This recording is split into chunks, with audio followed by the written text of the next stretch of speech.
What's good, everybody, and welcome back to the channel today for a very special interview because this is a face and a name you totally know, without a doubt, because he is attached to some of the biggest and best interviews in all of pop culture and entertainment. But we're not here to talk about that because on February 18th, he is transitioning into the world of professional wrestling, making his in-ring debut at FXE Wrestling Crush Live, which again is on February 18th. You can get that information stepping over to FXE Wrestling Network.com, where doors is at 4, bill times at 4:30. Get your tickets. He's going to be standing across the ring from Leroy Jones. He is the host of the Phase Zero podcast, ComicBook.com's own Brandon B.D. Davis. Brandon, my guy, how you feeling today? After that intro, I'm feeling great. I appreciate it. Wow. Thank you for the kind words. Hell yeah. Absolutely. Listen, without a doubt, there's so much respect in what you do in terms of pop culture and entertainment, without a doubt. But when you look at the glitz and glam and yet the hard work of that, to really bet on yourself, to really go back into your childhood and say, I want to do this, because you easily can just marinate in everything that you're doing now. You usually can say, you know what, I'm working at a high rate, I'm respected, I'm doing the thing. But to come back, to go back to your roots, because something that resonated with me in one of your posts is we were all at one point that young kid that looked up to The Rock and Stone Cold, and I had admirations of saying, man, I would love to be in the ring, but you're doing the damn thing. To reflect back to little kid BD to this point right now, and just in a couple of weeks, you're going to be making your in-ring debut. What are those emotions for you? It's pretty surreal. It's kind of just like starting to set in these moments when we're talking about it, when I hear you talk about it that way, when I see people online, and I appreciate everything you and a lot of people online have said, man. The little kid would probably be like, yeah, that makes sense. The little kid in me would probably be like, yeah, no, that's what I'm supposed to do. Because I remember when I was a kid, man, it was just the only thing I wanted to do was be a professional wrestler. It was the only thing I wanted to do was get in the ring and do every move. And so I do it on the stuffed animals. I do it to any friend in the neighborhood who would let me wrestle them on the trampoline or on a mattress or whatever. And my mom would always be like, you're going to do anything else. You're going to be anything else other than a professional wrestler. And then now it's been over a year that I've been training for it. I wish I started sooner, but I started now, and I'm excited that I'm doing it. But I had to tell Mom, I was like, man, I joined a wrestling academy.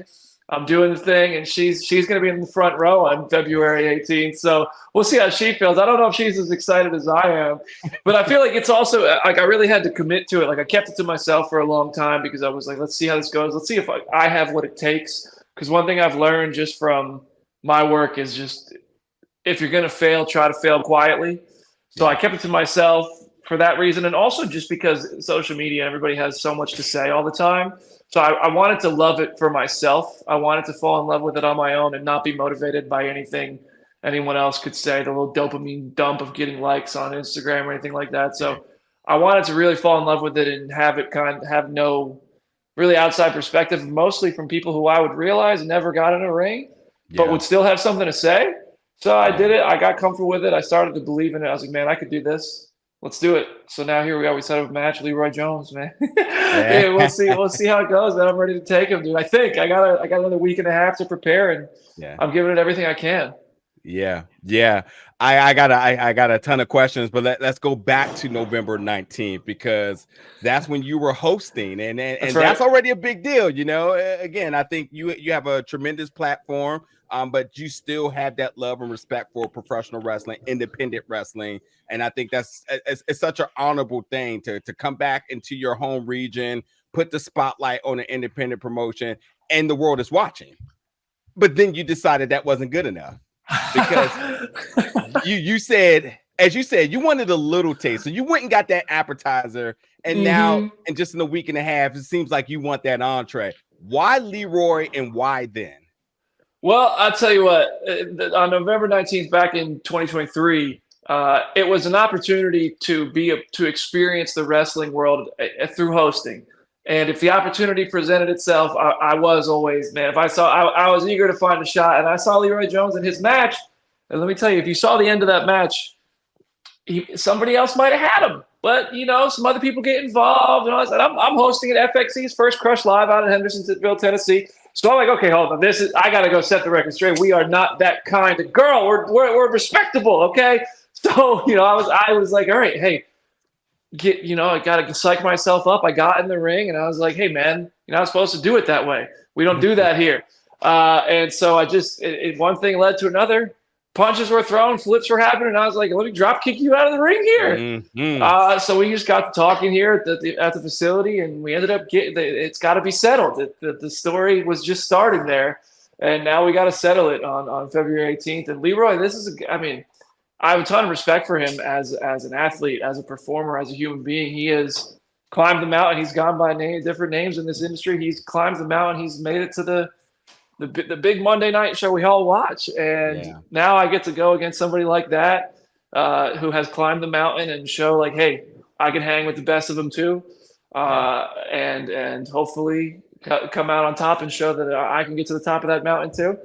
It's a hell of an opportunity that I think it's a great opportunity to prove to Leroy how you're supposed to win a match. And it's also a great opportunity for myself to feel like, hey, I can show myself and the world that I can do this too.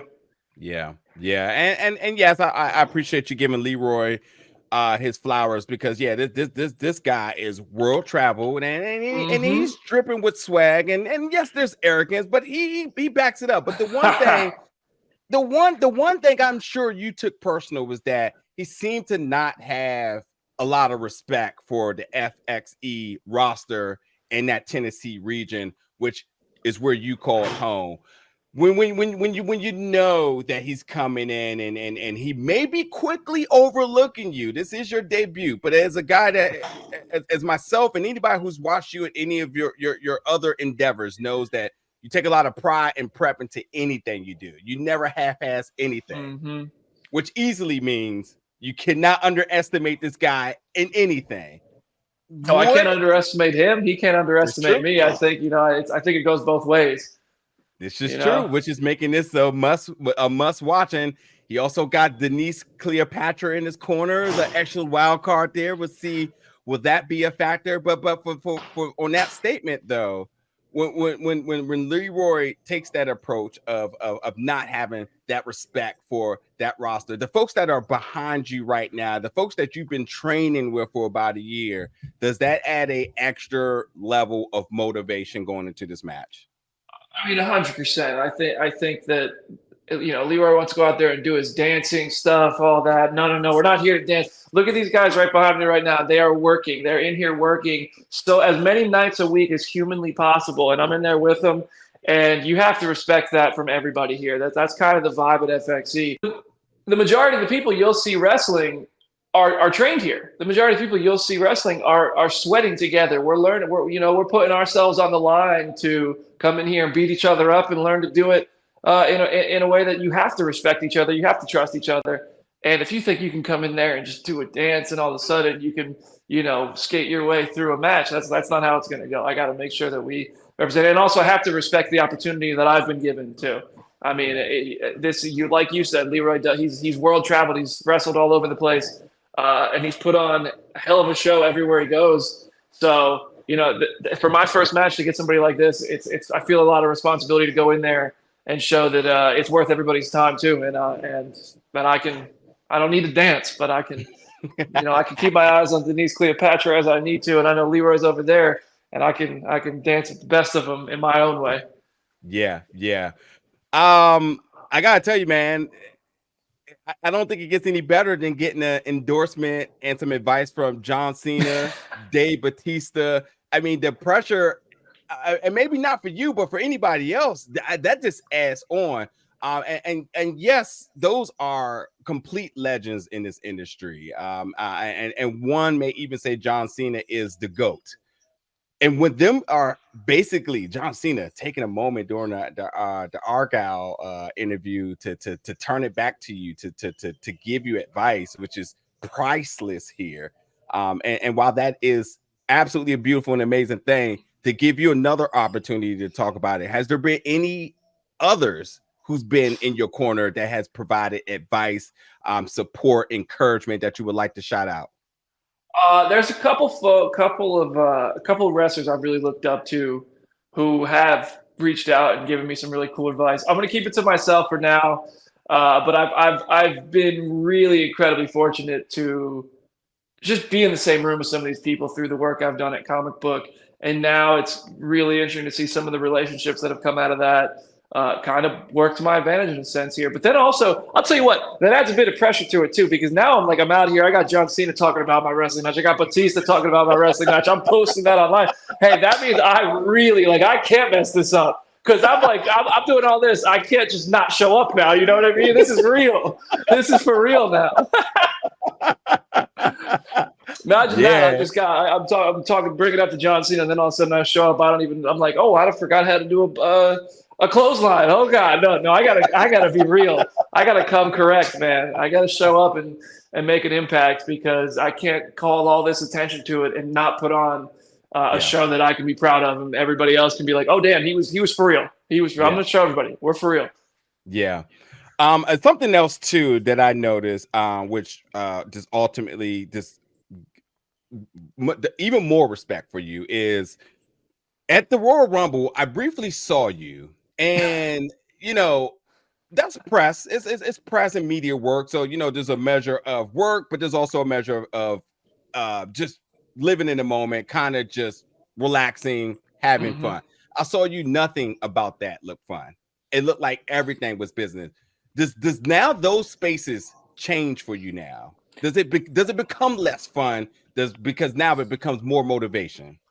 It's interesting. I haven't really experienced that with wrestling yet. I do find myself, whether I'm watching wrestling on television or I'm in the crowd and I've gone to an event, I watch it through a very different lens. I noticed that very quickly once I started training, just from how to, when you're falling on your back, the best way to do that to protect yourself, the psychology that you have to have as a wrestler, as a performer, the stamina, and stringing your moves together, and how to do the whole dance of it all, the level that you're seeing on television, like you mentioned, the Royal Rumble, what you're seeing there is such an incredible high level of performance, of understanding of your craft, of understanding, and the athleticism that goes into it that is required. Because the big thing takeaway for me is this is just as much knowing how to perform the move physically as it is understanding the psychology of a match, the psychology of getting through your moves, the psychology of how to take this and not get broken in half. So when I go there, that's kind of the lens I've picked it up. I have started feeling like that a lot of films, and maybe that's why I've started to want to do this shift more for myself. Because now when I watch a movie, when I watch a TV show, I'm instantly like, okay, what can we take away? What goes into the interview? What can we write about on the site? What can we make a video about? And with this, I'm more so kind of looking at things like, wow, okay, I would like to emulate that in my way, put my stamp on it. I would like to put on a match that gets the crowd this excited, and I'm starting to dissect it into science like that. And maybe because it's still so new, maybe I got a little bit spoiled 10 years into my job at Comic Book. I've been really fortunate with the opportunities that's been given me for almost a decade now. And maybe I started to feel a little bit complacent and stuff, so I came here to push myself and find a new avenue. And so, but I don't think you can do that. I don't think you can afford to do that in wrestling. I don't think you can afford to ever get complacent in this environment, because somebody will take your place. You will get hurt. You will hurt someone else. And you can't have that. You have to be all in or all out in this environment. And I'm I'm all in and I'm excited. And I don't think there's any mentality you could have. I think if you're anything less than all in, you really do have to tell yourself, all right, it's time to pop out. Yeah. BD is ready to go, folks. We got 2 more questions for you. Man, oh man, that drop kick, beautiful. Thank you. When we talk about drop kicks, the first person that everybody talks about is Randy Orton. Maybe, but as of recent, definitely Randy Orton. What has been some of the feedback you've gotten from that? Because man, oh man, it's been kind of what you're saying, and I appreciate it. And my shocked mom, who was there, of course, who was like, "You told me you weren't wrestling tonight." So, but yeah, it's been a lot of people just like, "Wow, how did you do that? How do you not hurt yourself? How do you do?" And it's just, well, there's a science to it. You kick the guy right here. You got to use that when you kick off. Catch yourself. And honestly, I certainly used Randy Orton as sort of my inspiration for how to throw a drop kick. I think him, Montez Ford, and AJ Styles have some of the best drop kicks in the game. But Randy's is what, like, I am not, I know myself, and I think I'm quite an athletic individual, but Montez Ford's level of athleticism is something I don't think you see anywhere. So that whole backflip, man. But so maybe we'll get there one day. But for now, I'm just going to keep laying it into the chest as I can, and hopefully come out of it, make it pretty, make it hurt, and make it count. Yeah. Listen, my guy, I'd be remiss if I didn't ask.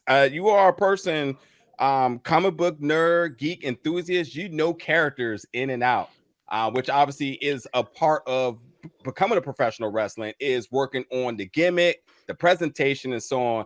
We don't want to give anything away, or we don't want to be able to obtain that information just right now, because we want to watch it when you make your debut in just around the corner on February 18th. But I will have to ask something if you're willing to give it. Do you have a finisher name yet?